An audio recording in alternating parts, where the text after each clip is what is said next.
এই যে হ্যাঁ, তোমাদেরকেই বলছি, এতদিনে তোমরা নিশ্চয়ই জেনে গেছো যে উইন্টার ভ্যাকেশনে আমরা কোথায় ঘুরতে গিয়েছিলাম। চলো সেই উইন্টার ভ্যাকেশনের গল্পই তোমার সাথে ছোট্ট ছোট্ট ভ্লগের মাধ্যমে শেয়ার করি।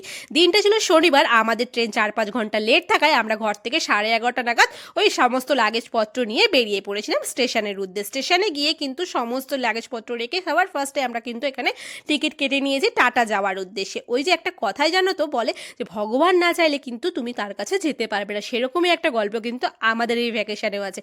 আমরা কিন্তু এখন যাচ্ছি টাটার থেকে কিন্তু আমরা পুরী যাব। তার কারণ আমরা যখন ভ্যাকেশনের জন্য টিকিট বুকিং করি তখন কিন্তু আসানসোল, চিত্তরঞ্জন, হাওড়া কোনো টিকিট অ্যাভেলেবেল ছিল না। আমরা কিন্তু টাটা থেকে পুরী যে ট্রেনটা যায় সেখানেই কিন্তু আমরা রিজার্ভেশন পেয়েছিলাম। তো ফাইনালি আমরা বুকিং করে নিয়েছি, কারণ ভগবানের কাছে যেতে গেলে একটু কষ্ট করতে হয়। তাই টাটা সুপারফাস্ট ধরে এখন চলো আমরা টাটার উদ্দেশ্যে। আর ট্রেনে উঠে আমরা তো শুয়ে পড়েছি, আর আরেকজন দেখি লুকিয়ে লুকিয়ে প্যাটিস খাচ্ছে। আর ওনাকে দেখে আমাদের ক্রেভিংস হয়েছে, আমরাও খাবো যা যা ট্রেনে উঠবে।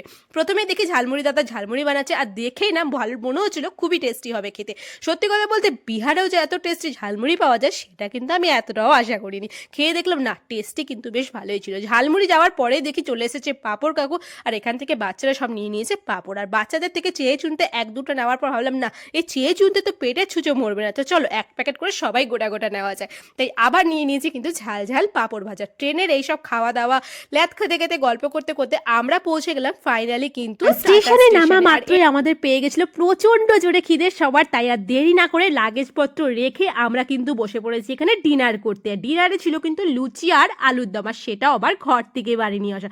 এই স্টেশনে বসে লুচি রুটি খাওয়া, তার সাথে ওয়েট করা ট্রেনের জন্য, এগুলোর মধ্যে না একটা আলাদাই আনন্দ আছে, যেগুলো ঘুরতে না গেলে কিন্তু ভাই রিয়েলাইজ করা যায় না। এখানে লুচি আর আলুর দম দিয়ে ডিনার করে আমরা এখন ওয়েট করছি নেক্সট ট্রেনের জন্য। এই ট্রেনটাও কিন্তু আমাদের প্রায় 3 থেকে 4 ঘন্টা মতো লেট ছিল।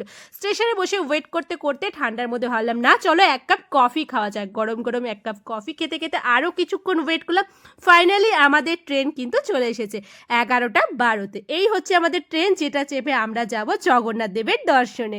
ফাইনালি ট্রেনে কিন্তু আমরা লাগেজপত্র নিয়ে উঠে পড়েছি, আর বেশ অনেকটাই রাত হয়ে গেছে। তাই আর দেরি না করে লোটা কম্বল গুটিয়ে কিন্তু একটা লম্বা টানা ফুরফুরে একটা ঘুম দেওয়ার পর ফাইনালি সূর্যি মামার দেখা। কিন্তু ঘড়ির কাঁটা এখনো বলছে আমাদের কিন্তু প্রায় 2 থেকে 2.5 ঘন্টা বাকি আছে পুরী পৌঁছাতে। তাই আর দেরি না করে ব্রাশিংটা কিন্তু ট্রেনেই কমপ্লিট করে ফেলেছি। ব্রাশিং করে আমরা বাইরের দৃশ্য উপভোগ করতে করতে ফাইনালি 2.5 ঘন্টা কাটিয়ে পৌঁছে গেলাম পুরী ধামে।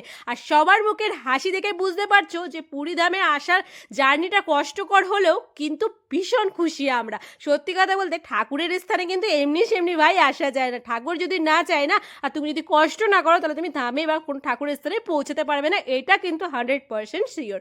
আমরা চলে এসেছি এখন অটো স্ট্যান্ডে। এখন আমরা লাগেজপত্র নিয়ে চললাম কিন্তু আমাদের হোটেলের উদ্দেশ্যে।